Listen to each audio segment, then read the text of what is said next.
No, I didn't. Since the battery was out, I was not able to get recorded. If you have any doubt about my first draft, please check out the archive of the sounds. I'm not interested in actually making existence. That is not really required by the demand. I'm not lying. This is really not insistence of mine. Please check out the original version. I actually failed to get this recorded because the battery somehow died out. I didn't realize it. I was too immersed in this and recording, and I didn't even actually realize the phone was not doing its job. I didn't know that. El Senado de Estados Unidos no logra anular el veto de Trump sobre Irán. The Senate of the United States fails to annihilate the veto by Donald Trump over Iran. Si queda así paralizada una resolución del Congreso que buscaba limitar el poder presidencial para atacar a la República Islámica. It actually, it makes this a success to paralyze the resolution by the Congress, which actually searched its venues to limit the presidential power that could be exerted to attack the Islamic Republic, which is Iran.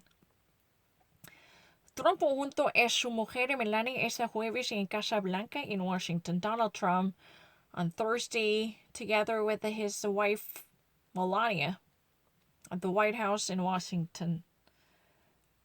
Tras el veto el miércoles de Donald Trump a la resolución del Congreso que limitaba su capacidad de emplear la fuerza militar en Irán sin aprobación del Capitolio, el presidente de Estados Unidos se ha apuntado ese jueves una importante victoria servida en bandeja por el Senado de Mayoría republicana que no logra frenar ese veto.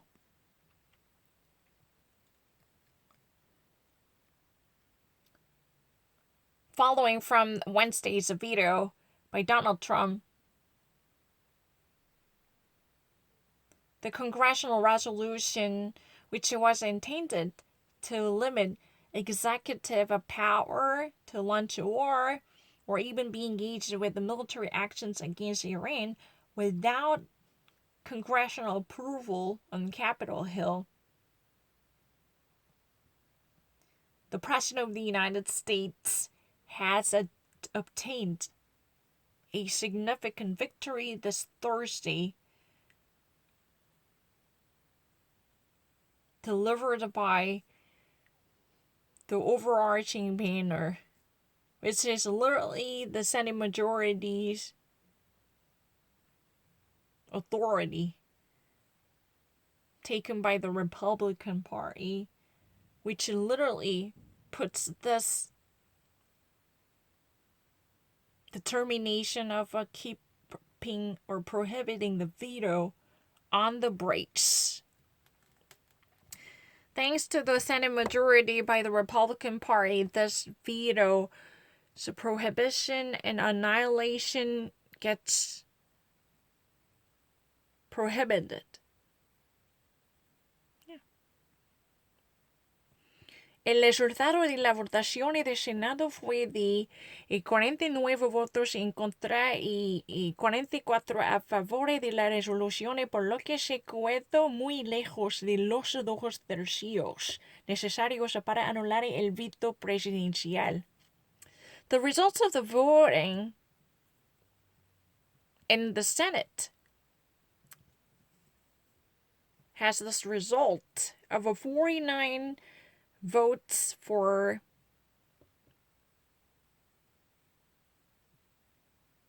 being against the resolution and 44 for being for the resolution.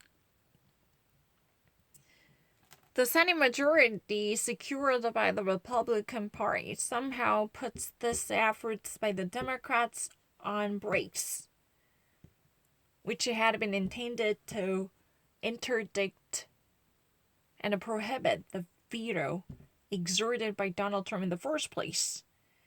The 49 votes for nay and the 44 votes for yay for this resolution authored majorly by Democrats. This lacked at least, two different necessary tertiaries to annihilate the presidential vetoes. So it was, far from obtaining 2 votes necessary by actually failing to meet 2 different conditions that would have been possibly been able to envision the breakdown and annihilation of the presidential veto. La iniciativa fue promovida por los demócratas en perseguir y reducir las tensiones políticas y militares entre Irán y Estados Unidos. This initiative was in the first place to promote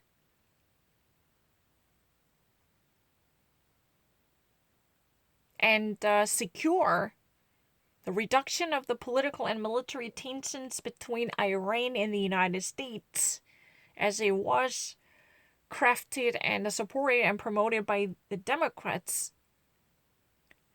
La resolución fallida reclama el mandatorios no movilizar a las fuerzas armadas norteamericanas para participar en las unidades en lo contra Irán. Thus, the failed resolution at least wanted to claim this mandate to keep the executive power in check, not allowing it to mobilize the U.S. military forces alone, just simply to be engaged with the hostile actions against Iran by itself. Ante de este resultado, el veto de Trump se mantiene en pie, por lo que el mandatario podría ordenar a discreción hostilidades contra el régimen de los ayatollahs. So before those results, the veto of Donald Trump truly actually claimed a foothold on maintaining this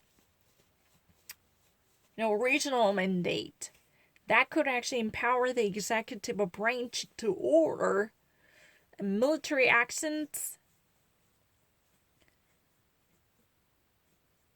following from the discretion or at the discretion of the regime to perceive the hostile actions from Iran. If certain activities that would be considered hostiles against the United States from the regime of Ayatollahs, then there could be immediate action ordered by the executive branch alone without going through the procedures on the floor of the U.S. Congress. At least that's what this mandate is about. The mandate could possibly issue an order to launch military attacks against the regime of Ayatollahs, this theocratic government. La ley de poderes de la guerra norteamericana establecerá protocolos muy claros para desplegarse a los militares en el extranjero. Igualmente indica que las decisiones deben estar antecedidas por una declaración de guerra y un ataque contra el país. Antecedentes. The law of the war powers of the United States establishes protocols very clearly in terms of, deploying the military forces to foreign countries equally. Those indicate that decisions concerning the military deployment should actually be cooperated and corroborated by the declaration of a war or a military attack against a country other than its own terrains and territories and other than its own military forces. So this should actually be technically approved by the Congress. Think about it. Any type of military action should actually be supported by the declaration of war or a military attack against a country other than its own military forces and other than its own terrains, then this should actually go through a procedure by the Congress to get its own approval for declaration. Then, only after then, any type of military activity can be possible. But although this has never been actually included here, it's not there yet. Yeah.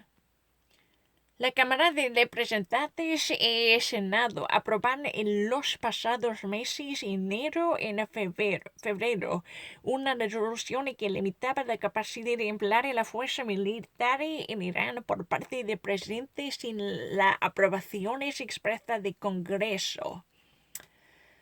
The Chamber of Representatives as well as the Chamber of the Senate, the House of Representatives and the Senate, both the chambers truly approve the passage of the bill during the months of January and February to get this resolution approved in the Congress, which is about limiting the capacity of deploying the military forces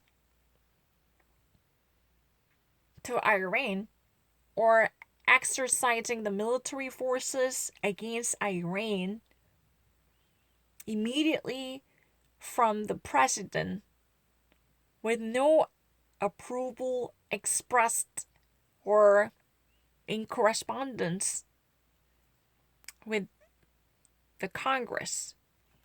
That means unless there is an approval issued by the Congress ahead, no United States president should alone launch a military operation in Iran